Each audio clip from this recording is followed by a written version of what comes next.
قتل میں کبوتروں کی گواہی۔ موصل عراق کا ایک مشہور شہر ہے۔ وہاں سے ایک تاجر اپنے کچھ مویشیوں کے ساتھ حلب کی طرف روانہ ہوا۔ تاجر ایک مناسب درجے کے ہوٹل میں ٹھہرا۔ یہاں ان دنوں مویشیوں کا میلہ لگا ہوا تھا۔ تاجر نے اپنے مویشی جلد ہی بیچ دیے اور گھر واپسی کا رخ کیا۔ ایک ڈاکو لگاتار اس تاجر کے ساتھ لگا ہوا تھا اور اس کی مسلسل نظر تاجر پر تھی۔ ڈاکو کو معلوم تھا کہ اس کے پاس ایک بڑی رقم موجود ہے۔ تاجر راستے میں ایک ویران جگہ پر ایک پیڑ کے نیچے سستانے کے لیے رکا تو اس ڈاکو نے اس پر حملہ کر دیا۔ اس کی گردن پر اپنا خنجر رکھا اور کہا کہ جو کچھ تمہارے پاس ہے نکال کر میرے حوالے کر دو۔ تاجر نے ادھر ادھر دیکھا اور شور مچایا کہ کوئی اس کو بچائے، مگر اس ویران جگہ اس کی کون سنتا۔ اس نے خاموشی سے اپنا تمام مال ڈاکو کے حوالے کر دیا۔ اب ڈاکو اسے قتل کرنے کی کوشش کرنے لگا۔ تاجر نے کہا، تم نے میرا تمام مال لے لیا ہے، اب تمہیں میری جان سے کیا مطلب ہے؟ میرے چھوٹے چھوٹے بچے ہیں، میرے اوپر رحم کھاؤ، مجھے قتل نہ کرو۔ مگر ڈاکو کے اوپر خون سوار تھا۔ اس نے اس کی منت سماجت کی قطعاً کوئی پرواہ نہ کی اور اس کو قتل کرنے لگا۔ تاجر بالکل نہتھا تھا۔ اس نے دائیں بائیں دیکھا کہ کوئی اس کی مدد کرے۔ اچانک اس کی نظر اوپر پیڑ پر پڑی۔ اس کو دو کبوتر پیڑ پر بیٹھے نظر آئے۔ اس کی جان نکل رہی تھی۔ ڈاکو خنجر سے ایک کے بعد ایک اس پر پے در پہ حملے کر رہا تھا کہ اچانک اس نے کبوتروں کو مخاطب کیا اور کہا، اے کبوتروں، تم گواہ رہنا۔ ڈاکو نے اسے قتل کر دیا اور اس کے آخری الفاظوں کو نہایت مزاحیہ انداز میں دہرانے لگا، اے کبوتروں، گواہ رہنا، گواہ رہنا۔ اب ڈاکو نے اپنا راستہ لیا۔ راستے میں بھی وہ مقتول کے الفاظ دہراتا رہا۔ اس کے لیے یہ مانو ایک لطیفہ تھا جو مرتے وقت تاجر نے کہا تھا۔ ادھر تاجر کے اہل و عیال یعنی گھر والے اس کے آنے کا انتظار کر رہے تھے۔ دن گزرتے گئے مگر اس کی کوئی خبر نہ ملی۔ چنانچہ اس کا بڑا بیٹا اپنے باپ کی تلاش میں حلب گیا۔ وہاں اس کو بتایا گیا کہ وہ فلاں تاریخ کو حلب آیا تھا، فلاں جگہ ٹھہرا، فلاں آدمی کو اپنے مویشی بیچے، اتنی رقم وصول ہوئی، اور کچھ دنوں کے بعد حلب سے کچھ فاصلے پر ویرانے میں کسی نامعلوم شخص نے اسے خنجر کے وار سے قتل کر دیا اور ساری رقم چھین کر بھاگ گیا، اور تمہارے باپ کو فلاں قبرستان میں دفنا دیا گیا۔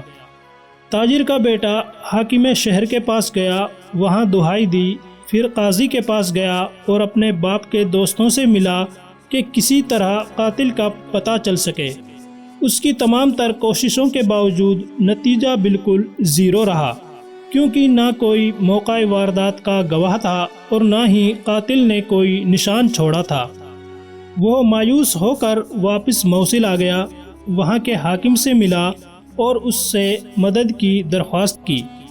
اس نے فوراً حلب کے حاکم کو خط لکھا۔ ایک بار پھر قاتل کی تلاش شروع ہوئی، مگر ساری تحقیق کا نتیجہ یہ تھا کہ قاتل کا کوئی اتا پتہ نہیں ہے۔ تھک ہار کر گھر والے صبر کر کے بیٹھ گئے اور اس مقدمے کی فائلوں کو بند کر دیا گیا۔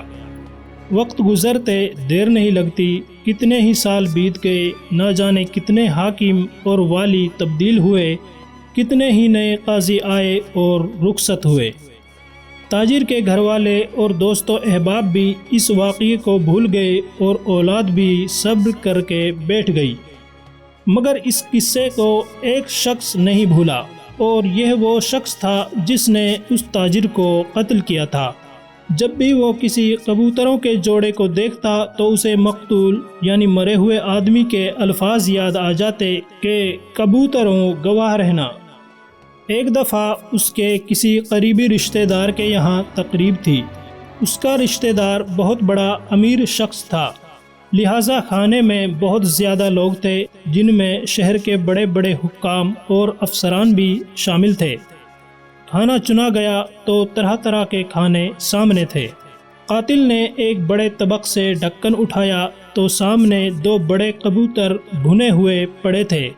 اس آدمی نے ایک لمبی سانس لی اور اس کی آنکھوں کے سامنے ایک پیڑ، اس کے اوپر بیٹھے ہوئے 2 کبوتر اور ایک مظلوم مقتول کی لاش گھوم گئی۔